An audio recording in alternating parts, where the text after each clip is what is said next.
What's poppin', everyone? Adma here, and in this video I'll be unboxing a very new package. So let's get into it. So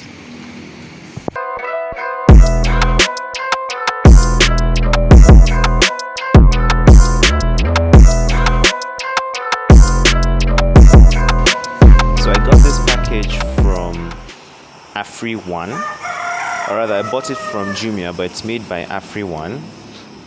And these are the Afrione Beats wired foldable headset. Well, let's get into it.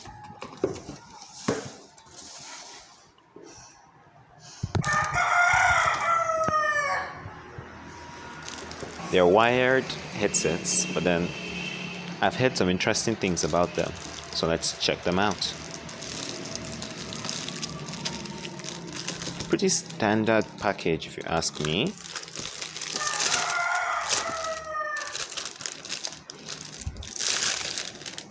Okay. Ooh, I like the color on the back.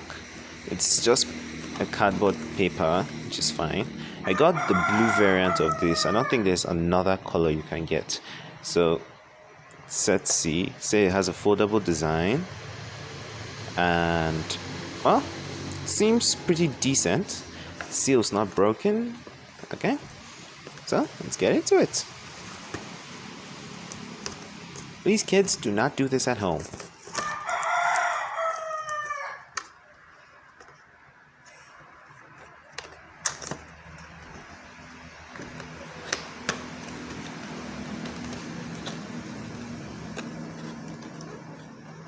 Ooh, wow, I like them. They're a bit light though. As much as I like very heavy, or rather big looking headphones, I have to say that these are quite nice. Too bad they don't come with a case though, even though they are foldable. I don't know why they would actually do that. So in the box we get, I believe, an aux cable. Yeah, an aux cable and instruction manual. I don't know who on planet Earth actually reads this thing, but it's just there if you actually need it. So that's pretty much everything in the box. I'm actually very surprised. It's a minimalistic unboxing, I'll have to say. I'll test these out and then I'll give you my full impressions. They should be dropping a little while after this video is dropping, so do stay tuned and subscribe for more. Thank you.